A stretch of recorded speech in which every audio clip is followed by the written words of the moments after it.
Orang yang rajin tahajud akan mendapatkan 4 keutamaan yang tidak didapatkan oleh orang-orang yang tidak tahajud, sekalipun sholat fardunya begitu khusyuk. Di antum sholat fardu khusyuk, bagus, tapi nggak tahajud, nggak dapat 4 keutamaan itu.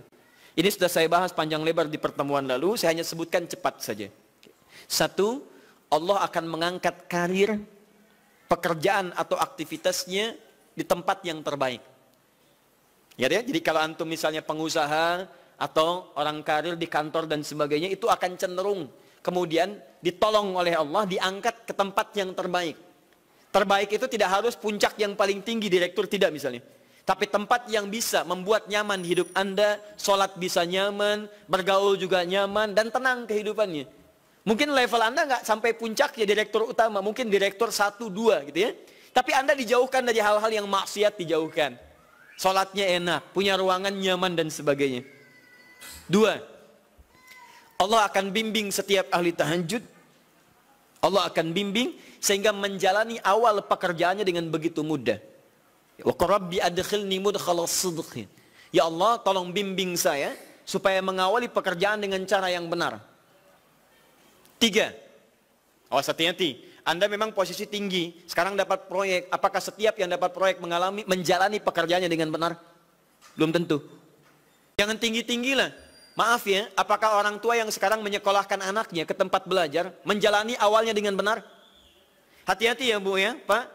Bapak Ibu menyekolahkan anak dengan awal yang salah, maka memberikan jalan keburukan ketika dia belajar. Saya katakan jangan pernah Anda masukkan anak Anda ke sekolah dengan menyogok.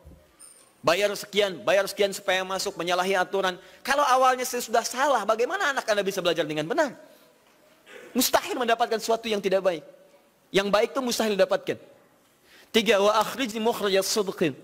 Allah berikan jalan keluar terbaik dari persoalan yang dirasakan. Di ahli tahajud itu setiap punya masalah, bukan nggak dapat masalah ya, bukan tidak bermasalah hidupnya. Dia mendapat ujian juga. Cuman sebelum diuji, diringankan masalahnya. Sehingga seakan-akan nggak punya masalah. Padahal sama dengan yang lain, cuma saat akan dia lalui, Allah ringankan persoalannya sehingga mudah dilalui. Dan yang keempat ini yang hebat. Ya, waj'alni min ladunka sultanan nasira. Allah akan tolong langsung orang ini ketika ada lingkungan sekitar yang akan menyakiti atau menjahilinya. Kalau diisengi orang, diganggu orang, dan sebagainya, ini orang-orang seperti ini langsung mendapatkan perlindungan dari Allah Subhanahu wa taala. Ada satu kali, ini kisah nyata, seorang saleh, ahli tahajud, sampai saking ahli tahajudnya tidak ingin meninggalkan kebiasaan ini. Ini sangat nyata kisahnya dan tidak mengarang. Satu kali Pak, kemudian malam-malam dia perjalanan dengan rombongan. Begitu perjalanan, orang-orang tidur, sampai dia mengendap-endap, kebiasaannya tidak ingin diketahui oleh orang lain. Satu malam kemudian, dia bangun setelah orang lain tidur, masuk dia sedikit ke area sedikit ada dalam hutan.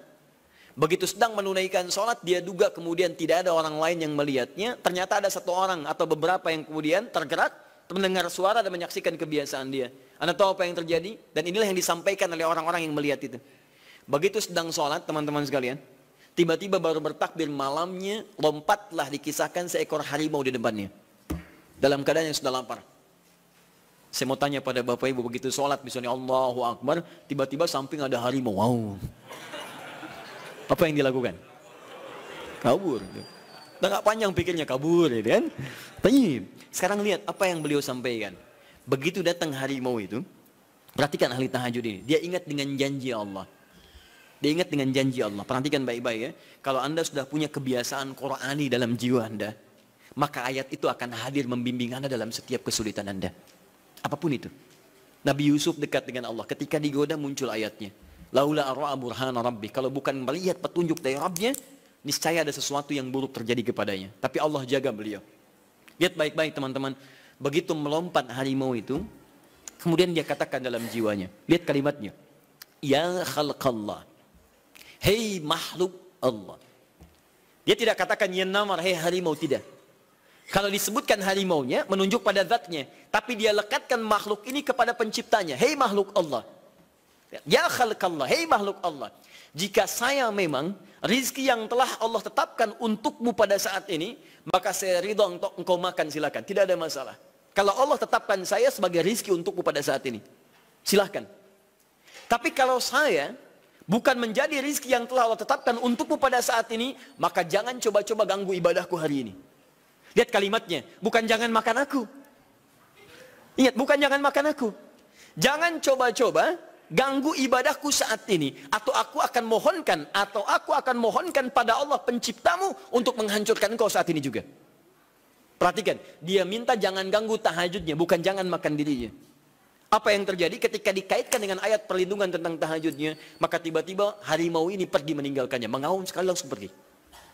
Anda bisa bayangkan, bisa nggak malam-malam begitu Anda sholat, tiba-tiba ada nyamuk misalnya kan banyak tuh, begitu Anda mulai disengat oleh nyamuk, diambil Anda katakan, hei nyamuk, kalau ini memang rizki yang telah Allah tetapkan untukmu saat ini, sedot sebanyak-banyaknya, saya ikhlas. Tapi kalau bukan, jangan coba-coba ganggu saya. Atau saya mohonkan kepada Allah pencipta untuk menghancurkan kau saat ini juga. Masya Allah. Kira-kira apa reaksi nyamuk? Makin banyak kayaknya. Coba cek. Berarti chemistry-nya harus lebih dibangun lagi. Tingkatkan.